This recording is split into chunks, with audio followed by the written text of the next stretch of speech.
Hey, YouTube family and GN subs, how are you? Hope you're doing well. And we got some good news to unpack today. Those of you who are new to the channel, my name is Humberto Gray, attorney at law. And what we do is we give good news. That's it. We have GN subs. Those are our subscribers. We give special attention to them. If they leave questions in the comment section, I answer them all the time. So if you want to become a GN sub and get your questions answered, leave them in the comments, like and subscribe, sign up, and I will answer all of your questions. Today we have a lot of good news to unpack, so let's get at it.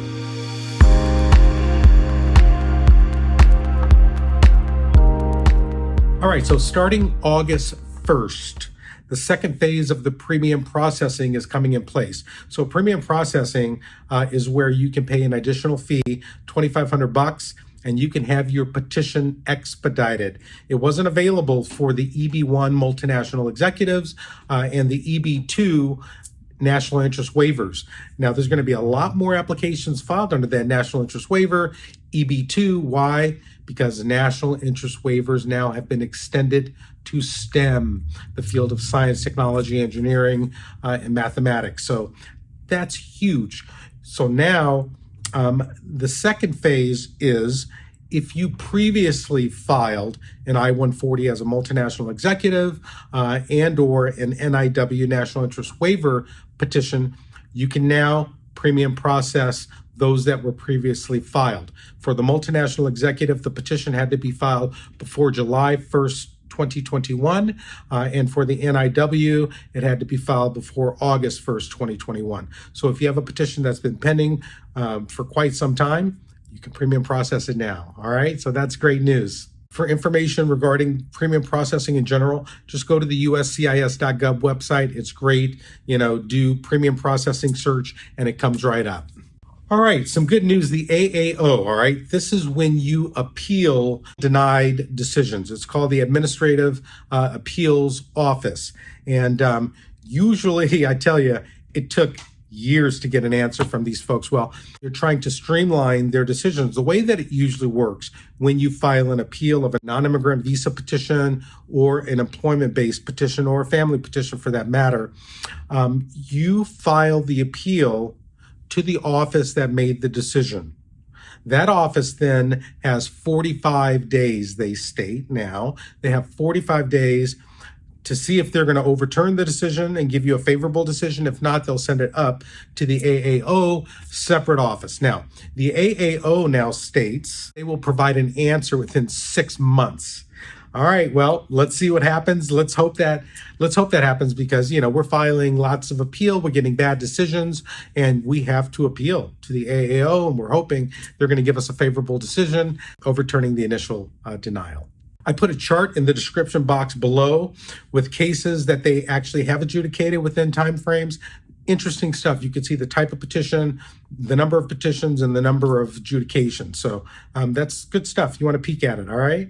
All right, there is a new enforcement memo that Biden put out. It replaces Trump's old family separation policy. They indicate in this enforcement memo, very important, families are to be together and unified. Even if there's a family member, their parents that were sent back and their kids are in the U.S., the parents will come to the U.S., they'll be deferred in the U.S., paroled in the U.S. to be reunited with their family. That's good news. A policy just in place July 2022.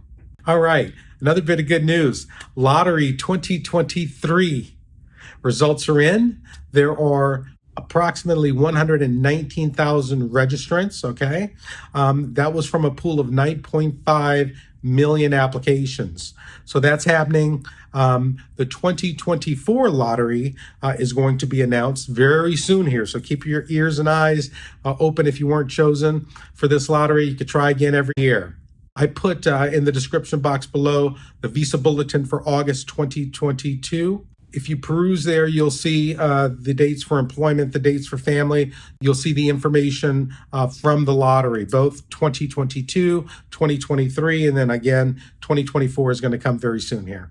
All right, another bit of good news. Flexibility with COVID-19 with USCIS with regard to responding to request for evidence, notice of intent to deny, notice of intent to terminate, as well as appeals, the I-290 appeal and N-336 appeal. Those are appeals from denials.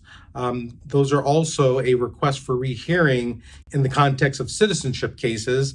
Those are N-336. So the good news is immigration again extended the time to respond to those RFE, NOIDs, notice of intent to terminate. Again, you have additional 60 days from the due date to respond. On the appeals, you have 90 days from the date the decision was issued, all right? So that's the rule. So here are the new dates. So all decisions from March 1st, 2020 until October of 2022, you have this additional time, folks. So that's wonderful news. I hope they make it permanent. They should make it permanent because it takes time to respond and file appeals. You know, we need that additional time. So that's good news. Let's keep it going. All right, YouTube family, thank you so much for watching GrayLaw TV. Click below, like, and subscribe. Remember to leave a question in the comment section. I will answer them.